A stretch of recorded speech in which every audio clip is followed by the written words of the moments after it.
5. bölüm 3. bет улантабыз.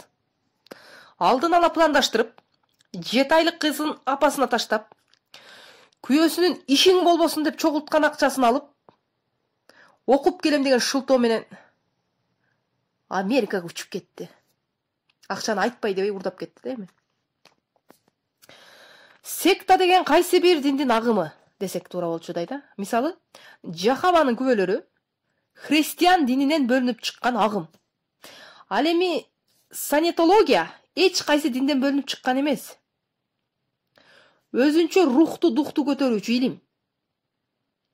Санетологдор өз ара уюм сыяктуу чогулуп, церковтордон сабак алышкан үчүн көптөр секта деп божомолдой беришет. Гүлзатты сектант болуп 7 айлык баласын таштап кетти деген калпчын аралаш билдирүүнү күйөөсү туугандарынын баарына жаят. Ал учурда айымыбыз өзүн керемет дүйнөдө жүргөндөй сезимдер курчап, Американын кооз жерлеринде эс алып жүргөн болчу. Чет элдик достору рухундугун болушунча көтөрүп, кайра 3 ай дегенде өз мекенине салып жиберишти. Өзгөчө энергия менен апасынын үйүнө келсе, 7 айлык кызы жок экен. Каршы болгонуна карабай атасы алып кеткенин билип, өзү курган заңгыраган үйгө келет. Үйдөн акча урдап кеткенин унутуп калыптыр. Эч нерсе болбогондой окуп келдим деп балдарына отчет берип, кобурашып күлүп отурганда күйөөсү келип чекесине тапанчаны такап туруп сурак алат. Каякта жүрдүң? Америкада? Эмне кылып жүрдүң? Окуп жүрдүм. Эмнеге келдиң? Балдарыма? Акчаны эмнеге урдап кеттиң? Сен өзүң ишиң болбосун десең урдабайт элем. Азыр үйдөн чыгып кет, кайра кайтып келчү болбо. Балдарыңа да башкасына да тийишпегин. Бир кара өзүң чыгып кет, тез чыгып кет. Эмнеге балдарымды сен төрөдүң беле? Алып кетем үчөөнү тең. Мени коркотту ойло, мен рухумду көтөрүп келгем дегенде тарс деген тапанчанын үнү кулду. Балдар ызылдап чаң тополоң болуп кетти. Үчөөнү көтөрүп качып кете албайт болчу. Кичинекей кызын көтөрүп качканга үлгүрдү. Жолдо баратып бети башын кармалап коет. Окка жерине тийди экен дегенсип. Караса колу таптаза. Шүмшүк күйөөсү коркутуу үчүн октолбогон тапанча менен аткан экен. 7 айлык баланы көтөрүп, кайда барарын билбей көчөдө көп жүрдү. Үйүнө барса апасы кабыл албайт болчу. Анткени күйөөсү апасына Гүлзатты болушунча жамандап, жаман көрсөтүп койгон. Арга табылат экен. Жанында күйөөсүнүн ишиң болбосун деген акчасынан бир аз калган болчу. Кабат үйлөрдөн бир кеңсени ижарага алып, англис тили боюнча сабак өтүп, мугалимдик жумушун аркалап баштады. Кызын күнү түнү жанына алып жүрөт. Сабак өтүп жатып кызын эмизип, коляскага салып буту менен тербетип, оозу менен сабак өтө берчү. Кийинчерээк соттошуп жүрүп, балдарын 6-чы дем алыш күндөрү көрүп тургандай чечим чыгарылды.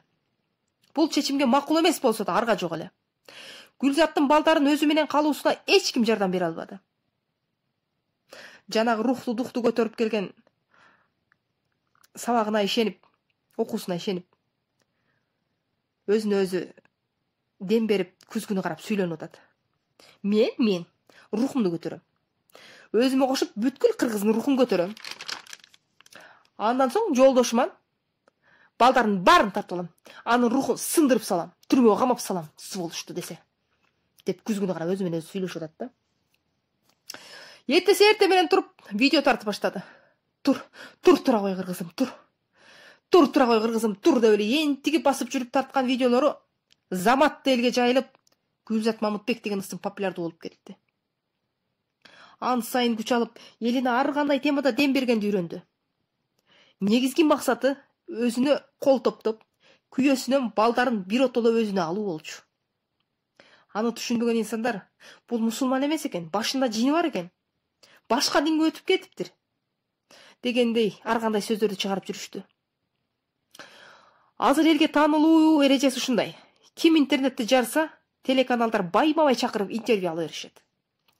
Гүлзат айымда байма-бай телеканалдар менен блогерлердин чакыруусунан бошобой калды. 6-чы дем алыш күндөрү жардамчылар аркылуу балдарын алып, жаз болсо жаратылыш коюнуна, жай болсо суу боюна эс алып жүргөн видеолорун көргөн күйөрмандары Гүлзат Мамытбектин жашоосу Марина деп ойлошсо керек. дем алыш күнү балдарын жиберип жатып жүрөгү сыздачу. Айрыкча кичүү кызы апасынан кеткиси келбей көпкө ыйлачу. Аргасыз атасына жеткирип беришчү. Антпесе күйөөсү келишимди бузду деп сотко берүүсү белгилүү эле.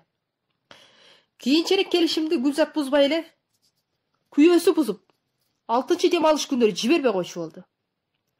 Апасын ээрчитип барса, мурунку кайненесин да сыйлабай, сөгүп, сагып, кууп чыккан. Мечитке барса, даражалуу молдолор да үй бүлөлүк маселеге кийлигишпейбиз дегендей кол шилтеп коюшкан. Балдарын көрө элегене көп болгон. Бул учурда жолдошу 3-чү аялы менен Гүлзаттын күчү менен салынган үйдө жашайт болчу. Балдарымы көрсөт деп барса, сен менин үй бүлөмө тынчтык бербедиң деген күнөөнү коюп, үйдөн тепкилеп кууп чыгат. Ушул көрүнүш Супер Инфо гезити тарабынан видеого тартылып, калың элге кара пиар болгонун жакшы билесиздер. Учурда деле бул маселеси толук чечилбей, улам сот залына чакырылып, аягы бүтпөгөн жомок айланган кези. Улуу кызын бербей койгон эле. Кичүү кызы менен улу Гүлзаттын колунда. Эми эркек баласын алып кетүүнү пландап жүргөн күйөөсү ар убак мурунку аялы Гүлзатты ар кандай жалган маалыматтар менен жамандап, тынч жашоо бергиси келбейт. Ага деле карабай, кыргыздын деми деген статусун түшүрбөй, өзү сыяктуу кыйналган аялдарга жардам бергиси келип, кайрымдуулук иштер менен алектенип жүрөт. Ошону менен бирге чет тилин үйрөтүүчү онлайн мектеп ачып, кызуу иштеп жаткан учуру. Карантинге жакын жумуштар боюнча Москва шаарына барган эле. Ошол бойдон келе албай калды өңдөнөт. Азыр Москвадан позитивдүү видеолорду тартып, интернет баракчаларына киргизип турат. Ушуну менен бүгүнкү бөлүмдү жыйынтыктайм. Менин жомогум кимдир бирөөнүн кыжырын келтирсе, кечирип коюңуздар. Албетте бул менин оюман токулган токулма, чындык, ишенгиле деген кепилдик бербейм. Каармандарыбыз кандай болгон күндө да балдар үчүн жакшы мамиледе калуусуна тилектешмин. Саламатта калыңыздар.